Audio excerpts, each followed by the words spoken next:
Hello friends, आज मैं आपके सामने जो टॉपिक लेकर आई हूँ ये है माल न्यूट्रिशन के ऊपर। इसको हम हिंदी में बोलते हैं कुपोषण। देखिए, हम यहाँ पर देख सकते हैं कि माल न्यूट्रिशन क्या होता है कि malnutrition can either be due to inadequate intake और an excess intake of calorie, यानी हमारी कैलोरी की या किसी भी इंडिविजुअल की कैलोरी की जितनी रिक्वायरमेंट है, अगर वो उससे कम कैलोरी ले रहा है या फिर अगर वो उससे ज़्यादा कैलोरी भी ले रहा है तो इस कंडीशन को हम क्या बोलेंगे? माल न्यूट्रिशन। ये कंडीशन क्या होती है? कुपोषण। अब इसमें देखिए, जो टर्म माल न्यूट्रिशन है, जो टर्म कुपोषण है, ये टू ब्रॉड ग्रुप्स को कंटेन करता है। दो कंडीशन इसमें देखी जाती है, जैसे कि अगर कम कैलोरी लिया किसी ने अपनी रिक्वायरमेंट के अकॉर्डिंग तो उसको अंडर न्यूट्रिशन हो जाएगा। वो किस कंडीशन में जाएगा? अंडर न्यूट्रिशन में, अंडर नरिश्ड हो जाएगा वो। लेकिन अगर किसी ने ज़्यादा कैलोरी ली तो वो कौन सी कंडीशन में जाएगा? ओवर न्यूट्रिशन में। देखिए, बहुत इंपॉर्टेंट बात यहाँ पे है कि जो अंडर न्यूट्रिशन होता है वो क्या क्या चीज़ें इंक्लूड करता है, बहुत, क्योंकि ये टर्म बहुत ही कॉमन है। आगे अभी आप इन्हीं टर्म्स को देखेंगे। स्टंटिंग, वास्टिंग, अंडरवेट और माइक्रो न्यूट्रिएंट डेफिशिएंसी या इनसफिशिएंसी। स्टंटिंग का मतलब होता है लो हाइट फॉर एज। ध्यान रखिएगा, याद रखिएगा, स्टंटिंग का मतलब क्या होगा? लो हाइट फॉर एज, यानी एज के अकॉर्डिंग उसकी हाइट, किसी भी बच्चे की हाइट का, बेसिकली बच्चों की बात कर रहे हैं, किसी भी बच्चे की हाइट का कम होना, तो वो स्टंटिंग होता है। वास्टिंग का मतलब होता है लो वेट फॉर हाइट, यानी हाइट के अकॉर्डिंग वेट का कम होना, क्या कहलाता है? वास्टिंग। अंडरवेट का मतलब होता है लो वेट फॉर एज, एज के हिसाब से वेट का कम होना क्या कहलाएगा? अंडरवेट। जबकि माइक्रोन्यूट्रिएंट डेफिशिएंसी या इनएफिशिएंसी का मतलब होता है कि लैक ऑफ इंपॉर्टेंट वाइटामिन और मिनरल, है ना। जब इंपॉर्टेंट वाइटामिन और मिनरल्स की कमी होगी तो उसको हम बोलते हैं माइक्रोन्यूट्रिएंट की डेफिशिएंसी। अब देखिए, जो दूसरी कंडीशन हमने पढ़ी थी वो थी ओवर न्यूट्रिशन की, या हम इसमें ओवरवेट, इसमें इसको ओवरवेट भी कहते हैं, ओबीस की कैटेगरी भी कहते हैं। तो जनरली जो ओवर न्यूट्रिशन होता है वो इंक्लूड करता है या ओवरवेट इंक्लूड करता है, यहाँ पर ओवर न्यूट्रिशन ही होगा बेसिकली। तो ओवर न्यूट्रिशन इंक्लूड करेगा क्या? ओवरवेट, ओबेसिटी और diet related non communicable disease, जैसे कि हार्ट डिजीज़ है, स्ट्रोक है, डायबिटीज़ है, कैंसर है, ये सारी चीज़ें। तो यहाँ पे आप ओवर न्यूट्रिशन लिखेंगे, ओवर न्यूट्रिशन, ठीक है। तो यहाँ पे ये जो है आपका ओवर न्यूट्रिशन इंक्लूड करता है क्या क्या? ओवरवेट, ओबेसिटी और diet related non communicable diseases को। फिर देखिए, हम बात करते हैं स्टंटिंग। बहुत ही ध्यान से समझिएगा क्योंकि ये सारे टर्म्स आपके आगे बहुत ही यूज़ होने वाले हैं, आगे जो हम पढ़ेंगे उसमें आने वाले हैं। फिर देखिए, स्टंटिंग अभी मैंने बताया बेसिकली रिफर्स करता है किसको? चाइल्ड जो कि बहुत छोटे हैं अपनी एज से, है ना। अपनी, जैसे ये देखिए पिक्चर में दिखाया गया है कि ये जो सारे बच्चे हैं ये 8 ईयर्स के हैं, और ये जो मार्क है ये बताता है कि इनकी हाइट इस मार्क के बराबर होनी चाहिए, 8 साल में इनकी हाइट इतनी होनी चाहिए। बट हम देख रहे हैं कि ये सारे बच्चे क्या है, अब इस मार्क से नीचे है, यानी इनकी जो हाइट है वो उनकी एज के हिसाब से क्या है? कम है। इसी को हम क्या बोलते हैं? स्टंटिंग बोलते हैं। और ये सारे के जो है वो स्टंटेड चिल्ड्रंस हैं। फिर देखिए, these childrens can suffer severe irreversible physical and cognitive damage that accompanies stunted growth. देखिए, बहुत इंपॉर्टेंट बात याद रखने की यहाँ पर ये है कि जो स्टंटिंग जो चाइल्ड होते हैं या स्टंटेड कंडीशन जो होती है, वहाँ पर जो फिजिकल और जो कॉग्निटिव डैमेज होते हैं, फिजिकल डैमेज तो जो शारीरिक अगर कोई दिक्कत हो रही है वो, और कॉग्निटिव डैमेज का मतलब है कि मानसिक दिक्कत, यानी ब्रेन के डेवलपमेंट में भी प्रॉब्लम हो रही है, संज्ञानात्मक विकास जिसको आप कहते हैं वो प्रॉपर बच्चों का नहीं हो पा रहा है। और उससे भी इम्पॉर्टेंट बात ये है कि ये दोनों डैमेज जो होंगे वो क्या होंगे? इरिवर्सिबल होंगे, यानी आप इनको ठीक नहीं कर सकते हैं बाद की लाइफ में। फिर देखिए, जो डिवेस्टिंग इफेक्ट होता है, डिवास्टेटिंग इफेक्ट जो होता है स्टंटिंग का, वो लास्ट अ लाइफ टाइम, मतलब पूरे जीवन इनके साथ रहेगा, उसको आप ट्रीट नहीं कर सकते हैं। इवन ये क्या होता है, इनके ये जो बच्चे हैं उनको तो उनकी तो पूरी लाइफ को इफेक्ट करेगा ही, साथ ही साथ नेक्स्ट जनरेशन में भी ये जाने के चांसेस होते हैं।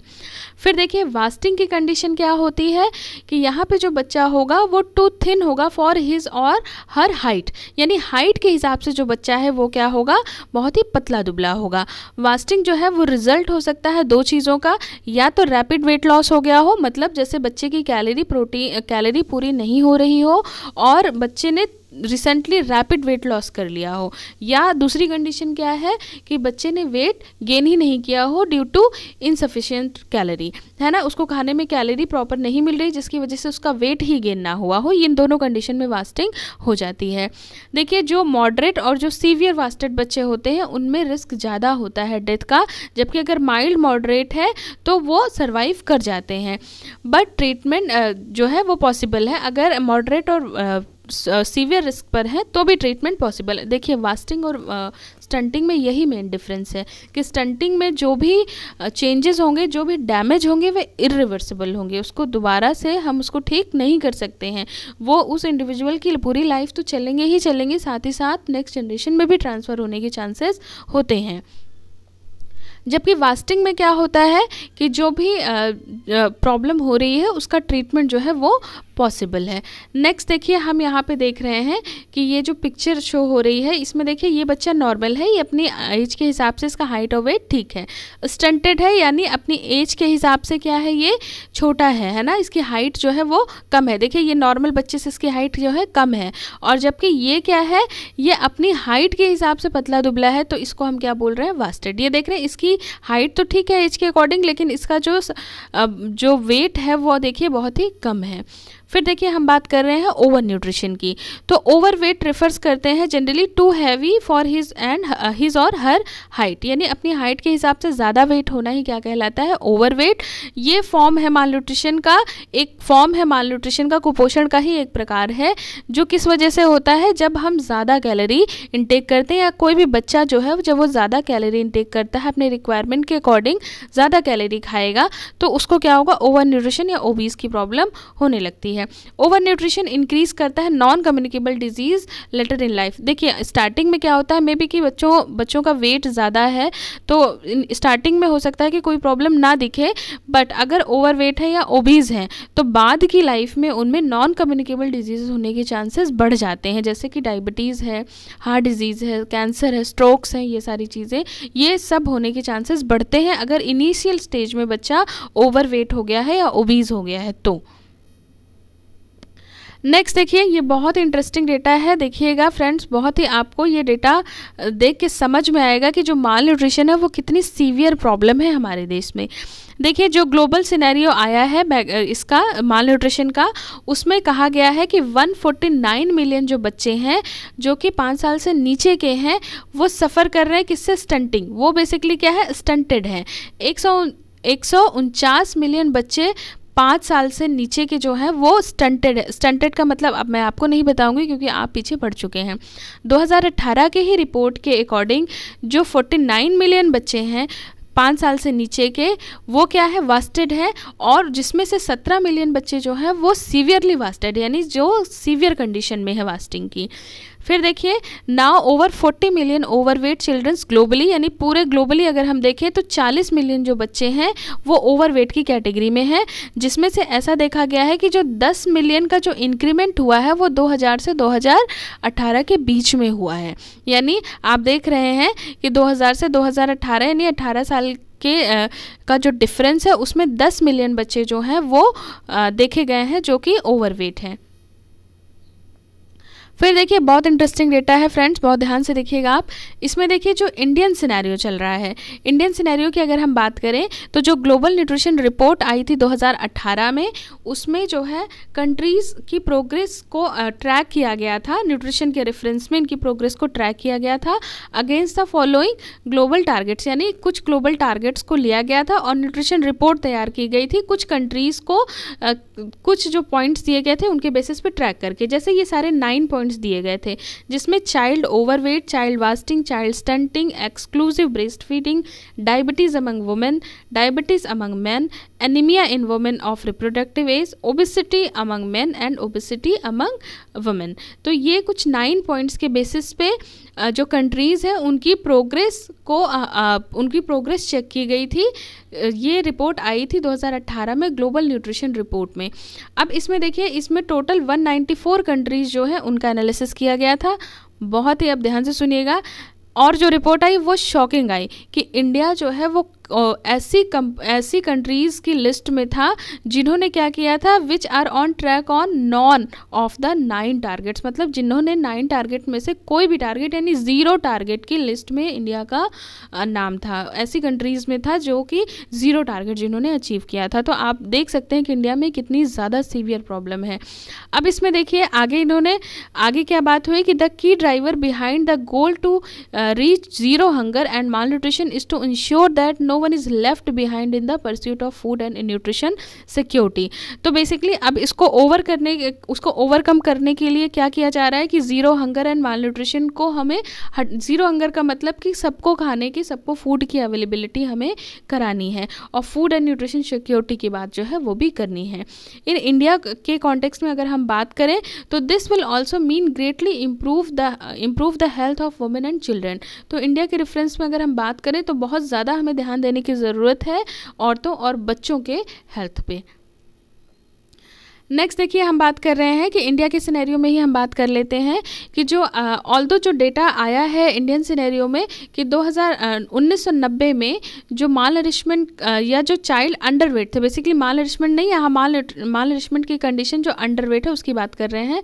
तो 1990 में 54.8% जो बच्चे थे वो क्या होते अंडरवेट थे, लेकिन जो 2015 में जो डेटा आया है उसमें 27.4% बच्चे अंडरवेट हुए हैं।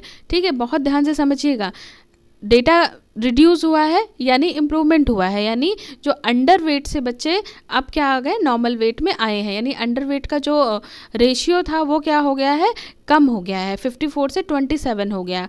बट स्टंटिंग और वास्टिंग की बात नहीं कर रही हूँ मैं, ध्यान रखिएगा, सिर्फ अंडरवेट की बात कर रही हूँ। इसके बाद देखिए जो सस्टेनेबल डेवलपमेंट गोल 2 आया, इसमें फोकस ये किया गया कि on the end hunger achieve goal security and improve nutritional and promote sustainable agriculture. तो जो सस्टेनेबल डेवलपमेंट गोल 2 में ये बात की गई कि हंगर को, सबसे पहले तो हंगर को ख़त्म करना है, यानी सबको जो है खाना अवेलेबल होना चाहिए, और फूड सिक्योरिटी को हमें इम्प्रूव करना है, और साथ ही साथ न्यूट्रिशन को प्रमोट करना है सस्टेनेबल एग्रीकल्चर के फॉर्म में। ये सस्टेनेबल डेवलपमेंट गोल के अकॉर्डिंग ये बात की गई। फिर देखिए और एक टारगेट रखा गया कि 2030 तक हमें माल न्यूट्रिशन के सारे फॉर्म को ख़त्म करना है, इंडिया से सारे फॉर्म हटाने हैं, यानी माल न्यूट्रिशन को इरेडिकेट करना है। इसी के तहत कुछ प्लानिंग्स की गई, और ये प्लानिंग्स जो है देखिए 2025 तक इंटरनेशनली एग्रीड टारगेट्स जो दिए गए हैं कि stunting and wasting in childrens under 5 years of age, यानी 5 साल से नीचे के बच्चों में स्टंटिंग और वास्टिंग जो है ये हमें ये टारगेट करना है, इस पर हमें काम करना है। 2025 तक इसका रेशियो हमें कम करके लाना है। Address the nutritional needs of adolescent girl, pregnant and lactating women and older person. तो न्यूट्रिशनल नीड जो है, चाहे वो अडोलसेंट गर्ल की हो, चाहे प्रेग्नेंट एंड लैक्टेटिंग वुमेन की हो, चाहे ओल्डर पर्सन की है, उसको हमें टारगेट करना है। 2025 तक की बात कर रहे हैं। ये सारे रेशियो में क्या करने हैं, कम करने हैं, इनके रेशियो में हमें सुधार करना है। Indicators are primarily prevalence of stunting, wasting and overweight among childrens under 5 year of age, है ना। तो 5 साल से नीचे के बच्चों में जो भी इंडिकेटर्स हैं, जैसे कि जो भी सिम्टम्स आते हैं, वो सारे हमको ख़त्म करना है। तो ये 3 टारगेट 2025 तक लिए गए हैं, और 2030 तक ये कहा जा रहा है कि सारे फॉर्म जो है माल न्यूट्रिशन के वो ख़त्म करना है। फिर देखिए जो डेटा आया था NFHS का, यानी नेशनल फैमिली हेल्थ सर्वे का, ये भी देख लीजिए आप। तो इसमें ये कहा गया कि 38% जो बच्चे हैं 5 साल से नीचे के 38% जो बच्चे हैं वो क्या है, स्टंटेड हैं। अब स्टंटेड का मतलब मैं आपको बता चुकी हूँ, लो हाइट फॉर एज, यानी अपनी एज के हिसाब से उनकी हाइट कम है, जिसमें से 21% अर्बन के हैं और 41% रूरल में देखे गए हैं। जबकि 21% जो है वो वास्टेड है, यानी लो वेट फॉर हाइट है। ये अर्बन में कितने हैं, 20% और रूरल में 22%। 36% बच्चे जो हैं वो अंडर वेट हैं अभी भी, यानी लो वेट फॉर एज, जिसमें अर्बन में 29% है और रूरल में 38% है। फिर देखिए मोर इम्पॉर्टेंट देखना है कि जो 7.5% जो बच्चे हैं वो सफ़र कर रहे हैं सीवियर एक्यूट माल न्यूट्रिशन से, as per the last available national survey. जो NFHS ने लास्ट सर्वे किया था उसके अकॉर्डिंग 7.5% बच्चे अभी भी सीवियर एक्यूट माल न्यूट्रिशन से सफ़र कर रहे हैं। नेक्स्ट देखिए status of child mortality in India हम देख लेते हैं। चाइल्ड मोर्टेलिटी का मतलब है कि ये निकाला जाता है कि इंडिया में कितने लाइफ पर, मतलब इसको आगे हम बात करते हैं, अलग अलग रेफरेंस में चाइल्ड मोर्टेलिटी की बात करते हैं। जैसे कि जो रिपोर्ट आई है, लेटेस्ट जो रिपोर्ट है वो सैम्पल रजिस्ट्रेशन 2016 में देखा गया है। इसमें अंडर 5 मोर्टेलिटी रेट यानी 5 साल तक के नीचे के 5 साल तक के नीचे के जो बच्चे हैं उनमें जो डेथ रेट है वो क्या है, 1000 लाइव बर्थ पे 39 है। यानी 1000 अगर लाइव बर्थ होती है तो उसमें 39 बच्चे जो होते हैं वो 5 साल के नीचे के 39 बच्चे जो होते हैं उनकी डेथ हो जाती है। IMR क्या है, इन्फेंट मोर्टेलिटी रेट, 1000 पे 34 इन्फेंट्स जो होते हैं वो उनकी डेथ होती है, वो मर जाते हैं। और जबकि नियोनेट मोर्टेलिटी रेट देख रहे हैं 1000 पे 24 बच्चे जो हैं वो उनकी डेथ होती है। अगर हम इसको ट्रांसलेट करें, इन सबको एक साथ कंबाइन करें तो हम देखेंगे कि 9.6 लाख जो बच्चे हैं वो 5 साल के नीचे के बच्चे, अब चाहे वो इन्फेंट हो, चाहे नियोनेट्स हो, चाहे दूसरे टॉडलर ग्रुप के बच्चे हों, तो ये जो है वो कितने, एक साल में लगभग 9.6 लाख बच्चे जो हैं वो मर जाते हैं। ये बहुत ही बड़ा आंकड़ा है। फिर देखिए 4 स्टेट ऐसे हैं जो कि कंट्रीब्यूट करते हैं 56% of all child death in the country, है ना। 56% यानी 50% से ज़्यादा जो डेथ होती है बच्चों की वो केवल 4 स्टेट कंट्रीब्यूट करते हैं। जबकि आपको पता है कि इंडिया में कितने स्टेट हैं वो आप जानते हैं, लेकिन 4 ऐसे स्टेट हैं जो कि 50% से भी ज़्यादा जो रेशियो आता है चाइल्ड डेथ का वो वहाँ से आता है। इसमें सबसे ज़्यादा जो देखा जाता है वो यूपी में। देख लीजिए यूपी की कंडीशन क्या है, कितने 2.45 लाख बच्चे जो हैं वो क्या होते हैं, जिनकी डेथ हो जाती है। बिहार में देखिए 1.2 लाख है, मध्य प्रदेश में 1 लाख है और राजस्थान में 0.7 लाख है, ठीक है। और अबाउट 46% जो under 5 years death takes place within the first 7 days of birth. अब देखिए 46% बच्चे जो हैं वो 7 दिन के अंदर जिनकी डेथ हो जाती है और 62% ऐसे हैं जो 1 महीने के अंदर जो है वो मर जाते हैं। तो इस तरीके से हम देख रहे हैं कि हमारी जो कंट्री है, इंडिया है, उसमें मालन्यूट्रिशन का क्या स्टेटस है। और इसी वजह से गवर्नमेंट ने जितनी भी स्कीम चला रहे हैं, एनीमिया मुक्त भारत है या पोषण अभियान है या जो भी अभी NGOs काम कर रहे हैं न्यूट्रिशन के फील्ड में, बेसिकली माल न्यूट्रिशन को इरेडिकेट करने में, तो हम सब की भी फ्रेंड्स एक रिस्पॉन्सिबिलिटी बनती है। ये डेटा तो बहुत भयावह डेटा है, बहुत ही भयंकर डेटा है। तो ये देखकर हम समझ सकते हैं कि हमारे कंट्री का क्या हाल है माल न्यूट्रिशन के केस में। और अगर बच्चों की फिज़िकल स्टेटस या माल न्यूट्रिशन की स्टेटस ये है तो आगे की जो जनरेशन है उसका क्या होने वाला है। तो हम सबको ये चीज़ें ध्यान रखनी चाहिए और उस पर काम करना चाहिए। तो थैंक यू फ्रेंड्स। आपको वीडियो कैसा लगा? अगर अच्छा लगा है तो आप वीडियो को लाइक कर दीजिए, चैनल को सब्सक्राइब करिए, वीडियो को शेयर करिए, फॉर जनरल इन्फॉर्मेशन की तरह भी शेयर कर सकते हैं आप, और कमेंट करिए अगर कुछ आपको नहीं समझ में आया हो तो। Thank you.